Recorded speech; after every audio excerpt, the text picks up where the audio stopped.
CEO and founder of SafeRide.ai, Will Bright. Welcome to the show, Will. Hey, Sam and Yuli, great to be here. Thank you for having me. It's great to have you. Well, welcome. We're super pumped to have you. I know you have a pretty remarkable piece of technology to share with the classroom today. Before we get into that, let's ask the signature question. How's biz in your neck of the woods? Oh man, business is great. We just crossed the first 5,000 pre-orders from dealers for our product, so that's it's not too bad for a company of our size. And we're hiring a lot of folks, both on the Beautiful. sales side and on the technology side. So it's firing all cylinders. I love it. Now, peel back the layers a little bit. 5,000 pre-orders of what exactly? Yeah, so SafeRide is an AI dash cam that you can preload into almost any car on your lot and bring advanced safety features like pedestrian detection that works using cameras instead of ultrasonic sensors or radars that have a lot of false positives, right? We bring hands-free cruise and traffic assist. So, on those long commutes on the highway, you can press the cruise control button, keep you in the center of your lane at a safe distance relative to vehicles. You're driving through city traffic on the way out of the office, stops at red lights, goes when they're green. We don't make turns. We don't navigate from a point to a point. This is level 2 plus driver assistance, not autonomy. It's important differentiation. But at the end of the day, we make driving much more convenient, much safer. And the final thing is around predictive maintenance. Getting back to what Don was talking about around the front half of the dealership, helping out the back half, every car that has a SafeRide unit in it delivers useful service insights to the drivers and connects them back to the dealers where they bought the car with the SafeRide unit installed. So Will, you ideated this, you created it, you brought it into the world. What went into the idea of making this product in a world where so many OEMs have versions of this? What was the gap that caused you to create the product?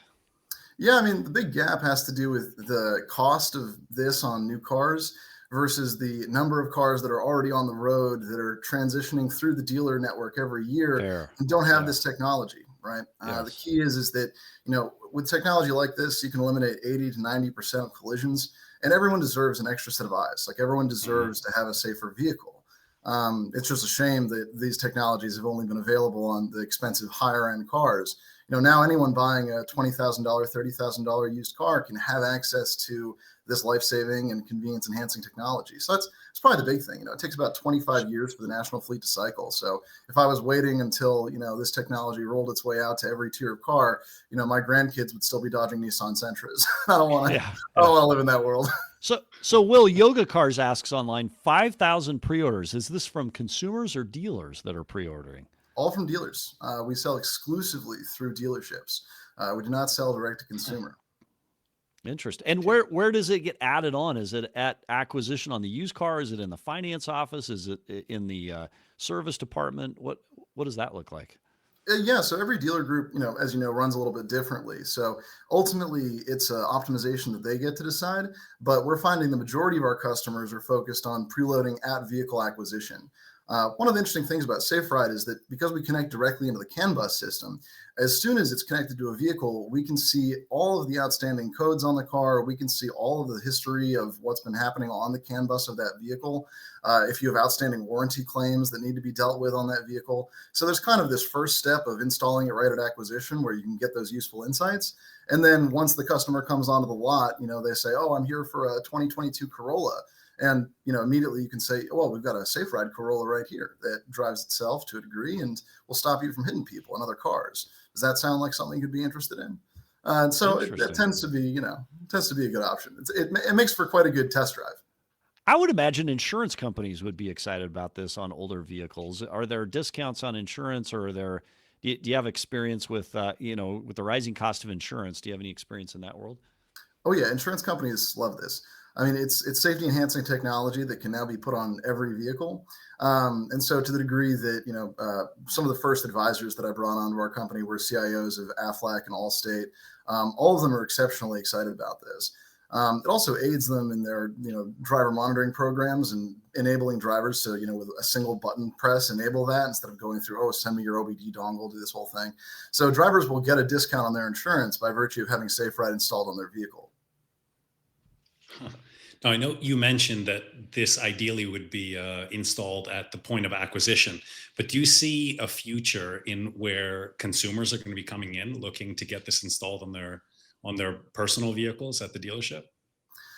Yeah. So the answer is that, as knowledge of our product, goes out, as people are in cars, the people that have this, it's a pretty, I don't know, it might be a good time to show the video just to show kind of how different this is. There will be a lot of people coming in that want that. But for now, it makes most sense to have it as part of the vehicle sales process. There are very few, if any, other products that can increase the per vehicle profit as much as Safe Ride can. So what you're seeing right now is a 2016 Volkswagen. I have no hands on the wheel, no feet on the pedals, and that is a red light with no lead car. So Wow. the device is identifying the red light with these two cameras that face the road, and it is applying the brakes to bring the vehicle to a stop at that red light. And is the device the cell phone looking thing under the camera, or the rear view mirror there? Is that what that Yeah, is? yeah, exactly. Yeah. The device that you've seen there has a screen. The final product doesn't have a screen. It looks a little bit more just like a traditional dash cam, much smaller and more compact. More screens in cars, not generally a good thing. What you're seeing is a 2020 Toyota Corolla driving itself down a nice curvy road in Texas there. But yeah, exactly. That's our device on the windshield, and it's facing the road and So seeing what's going on. And then, Now, you had mentioned earlier that it doesn't steer itself. This one looks like it's steering itself. what I said was that it doesn't make turns. It'll yeah, keep you in the center of your lane. So it's like lane Gotcha. correction. Oh, Yeah, exactly. Like Yeah, lane centering. Unfortunately, there's so yeah, many trade terms for these things, but yeah, yeah, yeah, we yeah. say hands-free yeah, cruise because yeah. if you're, S- driving down the road, it'll keep you in the center of the lane. This is So like Will, top are three there? things people are looking for in their next car. Yeah. So Will, are there qualifications in a used piece of inventory? As a used car manager, I'm going out looking for vehicles. Are there vehicles for which this qualifies and doesn't? Like, what is the overarching inventory, or is it year? Is it certain? I what am I looking for in used cars when I'm trying to buy something that will qualify for this? Yeah, absolutely. The key, so right now we're compatible with around 300 different models of vehicles built since 2010. So we've got a pretty wide range of compatibility. The key thing to look for is vehicles that are from, say 2012, 2015 and newer. Those tend to be where we have the highest level of compatibility, where we can deliver the most value to the consumer. And makes and models that work really well with our platform.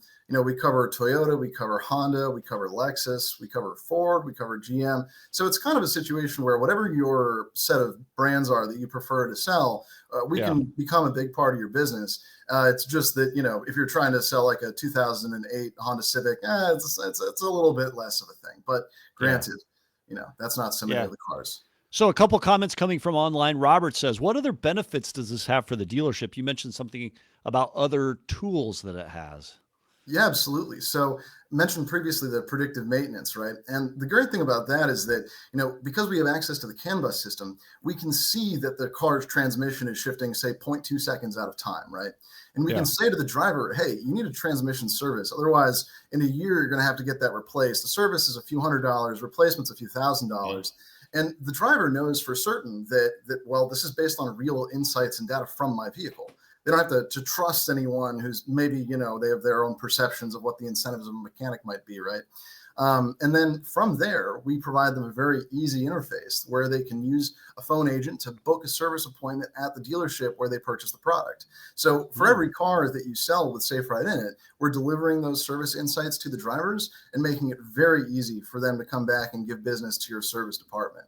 Um, in the future, we'll be able to offer even more robust tools around inventory management. It's very easy for us to lock and unlock cars. It's easy for us to, arrest transmissions, or sorry, arrest ignition. My apologies. Yeah. So there's a lot of things that you can do when you're connected to the CAN bus. So does for the dealer that sells these or offers these to their dealer client customers, is there like a monthly subscription with an integration? Like, how does it work from my end as a dealer? And then is the consumer paying a subscription, or is it just one and done? Yeah, so from your end as a dealer, you're purchasing the devices from us at a certain number, and then you're equipping them onto vehicles and selling those vehicles for a higher number. In most cases, with the dealers that we're working with, it's producing a situation where they're generating more profit per vehicle on the Safe Ride unit itself than they are Yeah. on the whole vehicle, like far and away, Huh. and more than they are on any other existing And preload product. And then is it a subscription to the end user from there, or does it just work into perpetuity from there? So there is a subscription for the driver. It's pretty reasonable. It's much Okay. less than comparable products from OEMs that exist. Yeah. And the other thing too is that there's a certain period of time that the subscription is rolled into the vehicle purchase. So you can drive off the lot that day using all the features that are there. And then if you want to continue to have access to convenience features like the application you can use to lock and unlock your car, view its location, there's an ongoing subscription for that. At the end of the day, though, the safety features of pedestrian detection with the automatic braking, those will function regardless of subscription status. Now, our goal is to eliminate 80-90% of road deaths by getting this into every car. So that'll So work always.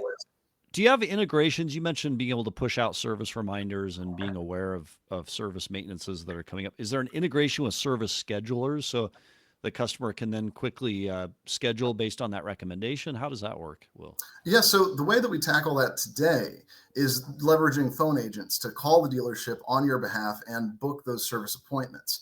So Okay. when the driver says, "Hey, I'm available at Wednesday 9 a.m., Thursday 2 p.m., whatever their schedule is," our phone agent calls the service department and says, "Hello, I've got a Honda 2015. I need this service. Can I schedule it at this time?" And when the dealer responds and confirms the appointment, then we send the driver a simple notification that adds it to their calendar. So, in terms of the scheduling process from the dealer side, it's exactly the same with someone calling in. In the Yeah. future, we'll be able to integrate with more software platforms that exist within the dealers. That's just kind of the easiest sort of universal path today. For now. Yeah. So Jason Hoffman says, very cool. Go public. I want to buy stock. So he either knows you or he's very excited about this, which I'm sure it's probably he's super excited to see different tech. So as the CEO of a company, Will, that has created this connected car technology and given it to dealers as a tool, what do you see the future of this type of technology when it comes to dealer groups looking to retain and stay connected to their customers and their customer vehicles, even more than the OEM does? A dealer that wants to remain connected. What's the future of this, Will? Well, yeah, that's kind of an interesting push and pull, right? The OEMs want this customer relationship. Ultimately, They the do. dealers want this customer relationship. The Yeah. thing that I care about is supporting the dealer customer relationship because the dealers are the businesses in these communities that interface with these people, that care about these people. And one of the things that really surprised me when I first started getting into this industry a few years ago is the level of philanthropic contributions that come from dealerships. And when Yeah. I tell people about that, they get confused. And I'm like, well, go look at the name on the stadium in your town for your high school. Go look at the Yeah. name on the library in your town. You'll often be surprised to find it's the same folks. So, not to get too far from the core of the question, at the end of the day, dealers don't have a very useful set of tools that can enable them to maintain the relationship with the customer, retain those service tools, retain the service from the vehicles they sell. And that's a big part of the value that we offer. And as we continue to grow, that's something that we're going to develop more and more tools around. We start off today with this basic, hey, you need to get service, go back to that dealer. Here's an easy way to do it. You don't have to call 6 places. You don't have to look for, a guy on Craigslist. Just press this button and you're in the door. And as time goes on, we'll be able to bring more and more to that. Another thing, too, just to briefly, that we add value in for the dealers is ease of install. So our technology, it's funny when you go and you look at a lot of other products, you see the install process, it takes 2 hours or something. Yeah. This is the entire setup. This is the whole wiring harness right here. Check that out. Okay. Yeah, Wow. that's And it the whole show. does that plug into the port? Is that what that is? So the OBD port is Piggybacks in. so OBD is a universal port for the CAN bus, but it's a read-only port. And because we need to send data, we don't connect to that. We Okay. connect to the CAN bus system, but in a different port on the wiring harness of the vehicle. In the case of some 90% of cars, the port that we connect to is directly above the rear view mirror. So this is the cable for Toyotas. This is the cable for Fords. So each vehicle, make and model will vary somewhat on the cable, but it's Yeah. only this component of the setup that varies. So Super smart that you have OEM ports so that you're not dealing with general ports that would create a little bit of a challenge, right? But yeah, that's no, we intentional. I would want the assume. install to be as easy and simple as possible. We don't want Yeah. this to take 6 hours. Well, Will Bright, CEO and founder of SafeRide.ai, super fascinating conversation on this connected car technology and this ability to take a regular vehicle, a used piece of inventory, and give it some capabilities to not only protect people around it, but also deliver greater value to the consumer through the dealer group. We appreciate you being on the show today and sharing your perspectives. Thanks for being here. Thanks, guys. Appreciate it.